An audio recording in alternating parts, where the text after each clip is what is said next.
if I told you a brilliant scientist accidentally spied on top-secret US military tech, got too close to the truth, and the government responded by convincing him it was aliens until he lost his mind? Here's a crazy tale about Paul Bennewit, the guy who sparked the whole Dulce base legend and became a prime example of a government mind game. Paul Bennewit wasn't your average UFO enthusiast. Born in 1927, he got a PhD in physics and worked in radio electronics. He served in the Coast Guard during World War II, worked on TV stations, and founded Thunder Scientific, a calibration company, making high-precision gear for the military. By the 1970s, his business put him right next to Kirtland Air Force Base in Albuquerque, New Mexico, with a clear view of the Manzano nuclear weapons storage area. Paul was smart, funded his own research, and joined APRO, a serious civilian UFO group. But cattle mutilations in the Southwest, hundreds of cows found drained of blood. Organs surgically removed pushed him over the edge. Paul dives into investigation mode after attending a public meeting on cattle mutilations in 19... He sets up cameras and radio gear at home. What he captures changes everything. Strange lights dance over Kirtland, hovering, zigzagging, defying physics. No jets or helicopters match the patterns. Then come the signals. Garbled radio transmissions, beeps, electronic chatter he decodes as non-human. Paul's no amateur. His gear picks up what he swears are alien craft communications. He maps their flight paths, predicts appearances, and films proof. By 1980, he's sure aliens are watching Earth from nearby bases. But here's the kicker.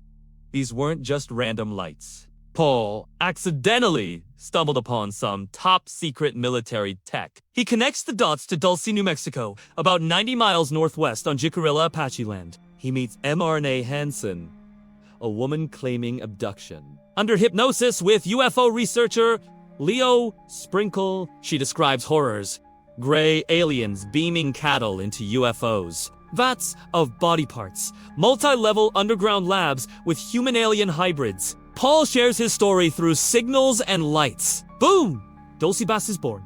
A 7-story hub where the US trades land, cattle, and tech for alien anti-gravity drive. In 1979, a Dulce war reportedly took the lives of 60 Delta Force soldiers during a rebellion against the Greys. Paul tells Senator Pete Domenici, "I know the exact coordinates. The government's cozy with aliens, and tabloids love it." Dulce is a UFO legend, and Paul keeps pushing the story. In late 1980, he briefs Kirtland AFB security. He shows films, signal logs, Dulce maps. To him, he's a patriot, exposing invasion.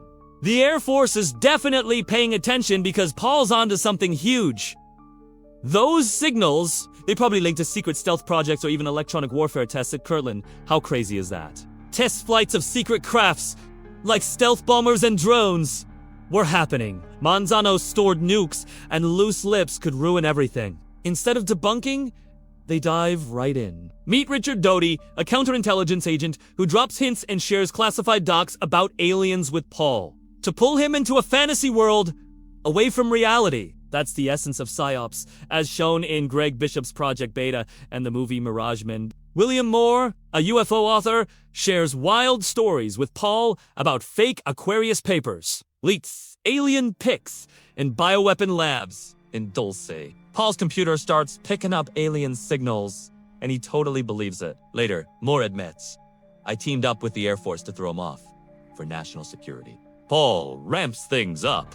He drafts Project Beta, a plan to nuke Dulce with particle beams, and briefs NORAD about alien control using elf waves. His wife? Totally controlled by aliens. Neighbors? Just a bunch of spies. This guy is going all out with sandbags and antennas. By 1988, Paul's a wreck. Paranoia takes over, and his family steps in, getting him admitted to the psych ward for a month. He's diagnosed with delusions, on meds, but the damage is done. Paul quits public research. Dulce lives on through John Lear and Bill Cooper, sparking myths online. Paul passed away peacefully on June 23, 2003, at 75 and rests in Santa Fe National Cemetery. His story shows how psyops create myths. Books like Project Beta and Mirage Men highlight Doty's role using FOIA documents. Was Dulce real? No evidence. But Paul's tragedy seeded endless alien-based lore, from Alex Jones to Reddit threads. Paul Binowitz. Hero, victim, or fool? Government protector or psyop casualty? You decide. Drop your take below. Aliens at Dulce. Is it a real cover-up? Want to see part 2 on Dodie and MJ12? Like, subscribe, and smash that notification bell. If this blew your mind, share it. Thanks for watching, and stay curious.